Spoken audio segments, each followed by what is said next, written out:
এই ভিডিওটি অত্যন্ত গুরুত্বপূর্ণ, তবে সবার জন্য নয়। আপনার ছেলে মেয়ে বা ভাইপো ভাইজি যদি মাধ্যমিক দিচ্ছে বা আগামীতে দেবে, সেক্ষেত্রে ভিডিওটি কমপ্লিট দেখার চেষ্টা করুন। এখানে আলোচনা করব নাম্বার ওয়ান, মাধ্যমিকের পর থিম কি হবে, এবং নাম্বার টু, কোন সাবজেক্টের উপর ফোকাস করলে পরবর্তীতে ভালো কেরিয়ার অপরচুনিটি আসবে। এই ভিডিওটি হয়তোবা 10-20 জন বা 50-100 জন মানুষের কাছেই পৌঁছাবে। তার কারণ হচ্ছে এই ধরনের ভিডিও ইউটিউবে দ্বিতীয় নেই। তাই কাছের মানুষটিকে বেশি বেশি করে শেয়ার করে দেবেন, যাতে তার কাজে আসতে পারে।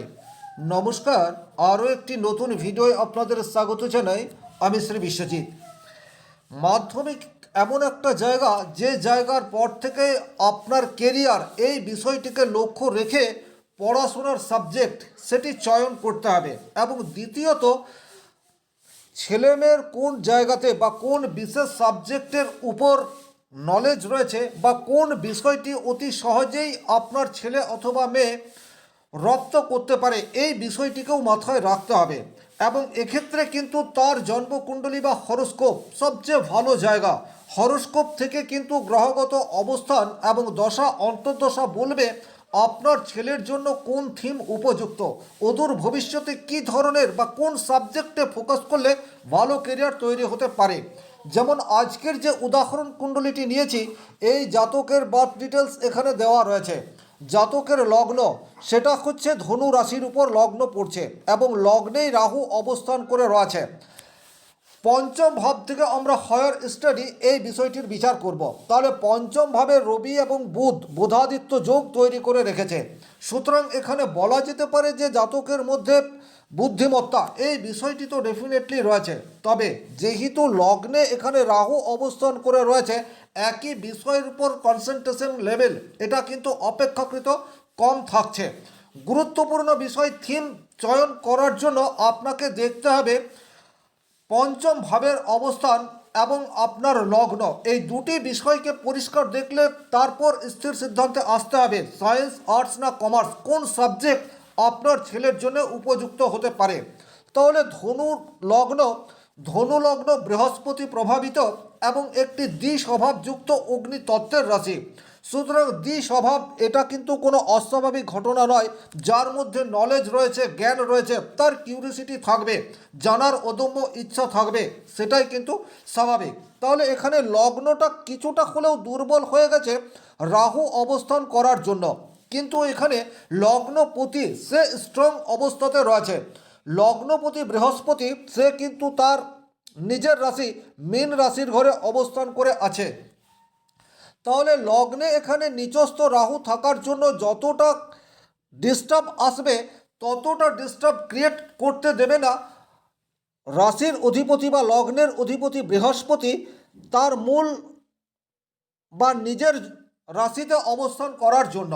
তাহলে এখানে লগ্নকে আমরা খুব দুর্বল এটা বলতে পারছি না। এবারে পঞ্চম ভাব থেকেই কিন্তু আপনাকে থিম চয়ন এটা করতে হবে, এবং মাথায় রাখতে হবে এমন থিম চয়ন করতে হবে যা অদূর ভবিষ্যতে কেরিয়ারে কাজে লাগে। প্রচুর এইরূপ ছেলে মেয়ে রয়েছে যারা যে সাবজেক্ট নিয়ে পড়াশোনা করেছে বা যে থিমের উপর বেস করে নিজেদের স্টাডিকে এগিয়ে নিয়ে গেছে, সেখান থেকে কর্মের সুযোগ খুব একটা নেই, অথবা কর্মক্ষেত্রে তার সঠিক প্রয়োগ সেটা করতে পারেনি। তাহলে বাচ্চাদেরকে কোন থিম নির্বাচন করবে সেটা দেখার আগে দেখতে হবে এই জাতকের জন্য কর্মপ্রাপ্তির জায়গা কোন কোন ক্ষেত্রে রয়েছে। চাকরি করবে নাকি ব্যবসা করবে, যদি চাকরি করে তাহলে কোন সেক্টর উপযুক্ত, যদি ব্যবসা করে তাহলে কী ধরনের ব্যবসা এই জাতককে হেল্প করতে পারে।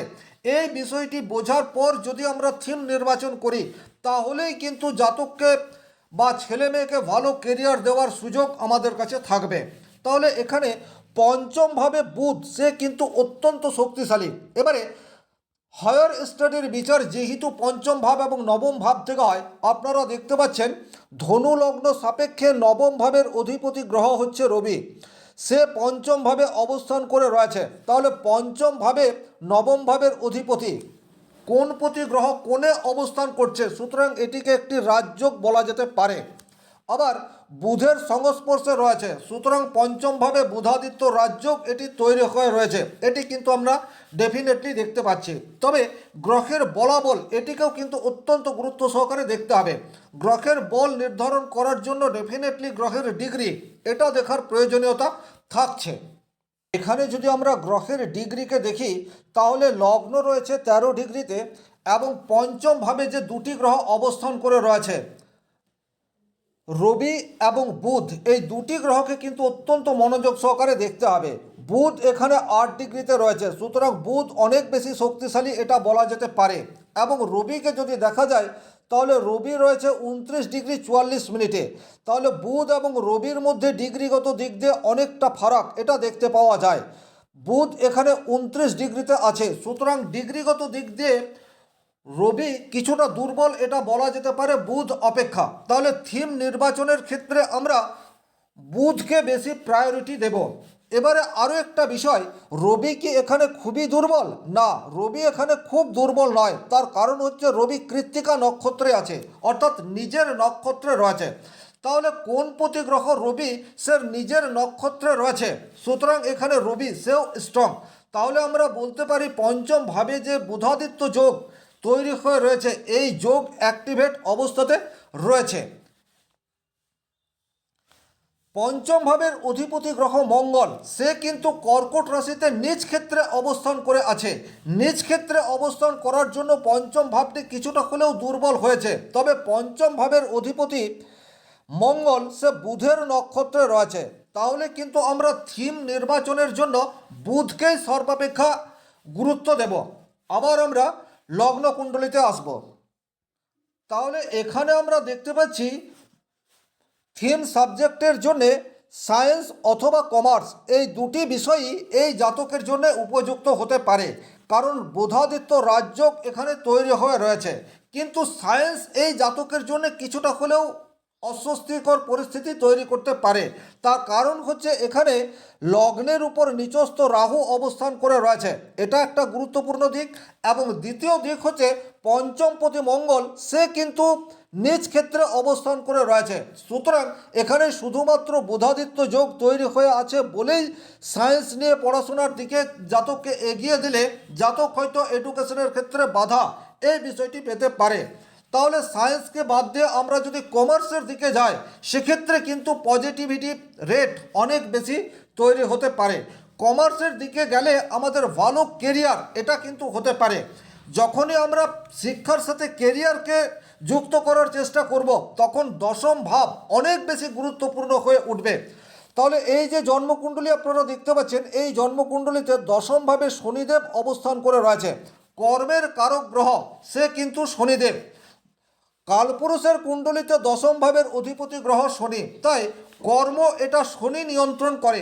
এই জাতকের ক্ষেত্রে শনি নিয়ন্ত্রণ করবে এইরূপ কোনো প্রফেশন জাতকের জন্য উপযুক্ত হতে পারে। তাহলে এখন আমরা কি পেলাম? এখন আমরা দেখতে পাচ্ছি যে এই জাতকের থিম সেটা সায়েন্স অপেক্ষা কমার্স যদি হয় সেটা পরবর্তীর জন্য বেটার হবে। এবং এই জাতক যদি অ্যাকাউন্টিং নিয়ে পড়াশোনা করে, যেটা বুধ রবি যদি ভালো থাকে সেক্ষেত্রে তৈরি হতে পারে, তাহলে কিন্তু জাতকের পজিটিভ রেজাল্ট পাওয়ার জায়গা সেটি তৈরি হয়ে রয়েছে। এবং অদূর ভবিষ্যতে জাতকের যে প্রফেশন তৈরি হবে সেই প্রফেশন তৈরি হবে বুধ শনি এবং বৃহস্পতির সম্মিলিত গ্রহ অবস্থান জাতককে ভালো কেরিয়ার দেবে। তাহলে বুধ শনি এবং বৃহস্পতি মিলিতভাবে যে সেক্টরগুলিতে ভালো প্রফেশন দিয়ে থাকে সেই সেক্টরগুলিতেই এই জাতকের চাকরি পাওয়ার প্রবাবিলিটি সেটা তৈরি হয়ে রয়েছে। যেমন এই জাতক অ্যাকাউন্টস নিয়ে যদি পড়াশোনা করে সেক্ষেত্রে কিন্তু ফাইন্যান্স অথবা ব্যাংকিং সেক্টরে চাকরি পাওয়ার প্রবাবিলিটি সেটা তৈরি হয়ে রয়েছে। এখানে এই যে শনি সে কিন্তু লগ্নপতি দ্বারা দৃষ্ট, সুতরাং শনি এখানে অনেক বেশি স্ট্রং সেটা কিন্তু বলা যেতে পারে। এবং শনি সে কিন্তু তার মিত্র গৃহে অবস্থান করে রয়েছে। এটি হচ্ছে কন্যা রাশির ঘর এবং কন্যা রাশির অধিপতি গ্রহ হচ্ছে বুধ। সুতরাং এখানে শনি বুধ এবং বৃহস্পতি এই তিনটি গ্রহই এই জাতকের প্রফেশন এই বিষয়টিকে কন্ট্রোল করবে এটা বলা যেতে পারে। তাহলে এখানে আমরা অবশ্যই বলতে পারি ট্যাক্সেশনে চাকরি পাওয়ার জায়গা এই জাতকের অদূর ভবিষ্যতে তৈরি হতে পারে। অডিটমূলক কাজের সাথে যুক্ত বা ম্যানেজমেন্টের সাথে যুক্ত হওয়ার প্রবাবিলিটি সেটা কিন্তু এই জাতকের তৈরি হয়ে রয়েছে। সুতরাং বর্তমান পরিস্থিতিতে এই জাতক যদি কমার্স নিয়ে পড়াশোনা করে, অ্যাকাউন্টস নিয়ে পড়াশোনা করে, সেক্ষেত্রে কিন্তু ভবিষ্যতে ব্যাংকিং সেক্টর অথবা ফাইন্যান্স বিভাগে অথবা অ্যাডমিনিস্ট্রেটিভ লাইনে চাকরি পাওয়ার প্রবাবিলিটি সেটা এই জাতকের তৈরি হতে পারে। এখন বর্তমানে এই জাতকের মঙ্গলের দশা চলছে। আমরা দশা পিরিয়ডটিকে যদি একটু দেখি তাহলে এই বিষয়টি আরও বেশি পরিষ্কার হয়ে যাবে। বর্তমানে এই জাতকের মঙ্গলের মহাদশায় বুধের অন্তর্দশা চলছে এবং এটি মঙ্গলের মহাদশা 2028 সাল পর্যন্ত চলবে। তারপর কিন্তু রাহুর মহাদশা আসবে।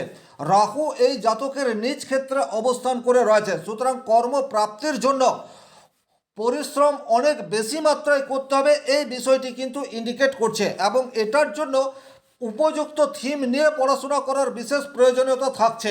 তার কারণ হচ্ছে লগ্নে নিচস্থ রাহু সবসময় মানুষকে দ্বিস্বভাব এই বিষয়টি দেয়। তাছাড়া ধনু রাশি সেটাও দ্বিস্বভাবযুক্ত রাশি। সুতরাং এই জাতকের মধ্যে কনসেন্ট্রেশন লেভেল কিছুটা মাত্রায় কম আছে। এইরূপ পরিস্থিতিতে জাতকের একমাত্র প্রতিকার সেটি কিন্তু মঙ্গলের করতে হবে এবং বৃহস্পতির প্রতিকার অবশ্যই এই জাতককে করতে হবে। কারণ ধনু লগ্ন সাপেক্ষে বৃহস্পতি হচ্ছে এই জাতকের জন্য একক রাজ্যকারী গ্রহ এবং মঙ্গল হচ্ছে পঞ্চম ভাবের অধিপতি গ্রহ, যার দশা অন্তর্দশা বর্তমান পরিস্থিতিতে চলছে। তাহলে কিন্তু আমরা আশা করতে পারি যে এই জাতকের ভবিষ্যতে কেরিয়ার ভালো তৈরি হতে পারে। আজকের ভিডিও এই পর্যন্ত। ভিডিওটি ভালো লাগলে লাইক করবেন, কোথাও কোনো প্রশ্ন বা সংশয় থাকলে কমেন্ট বক্সে লিখে জানাবেন। আর ভিডিওটি যারা সম্পূর্ণ দেখলেন অবশ্যই বেশি বেশি করে শেয়ার করে দেবেন। এই ধরনের 15 থেকে 20টা ভিডিও এই চ্যানেলে আপনারা পরপর দেখতে পাবেন এবং প্রত্যেকটি ভিডিও যদি মনোযোগ সহকারে দেখেন সেক্ষেত্রে কিন্তু আপনি নিজেই বুঝতে পারবেন আপনার ছেলে বা মেয়ের জন্য কোন থিম বা কোন সাবজেক্ট নিয়ে পড়াশোনা করলে অদূর ভবিষ্যতে ভালো কেরিয়ার তৈরি হতে পারে। শনি মহারাজের কৃপায় আপনাদের প্রত্যেকের মনস্কামনা পূর্ণ হোক এই আশা রেখে আজকের ভিডিও এখানেই শেষ করছি। ব্যক্তিগতভাবে নিজের জন্মকুণ্ডলী বিচার করতে চাইলে স্ক্রিনে দেওয়া নাম্বারটি সংগ্রহ করে যোগাযোগ করতে পারেন। ভালো থাকুন, সুস্থ থাকুন, ধন্যবাদ।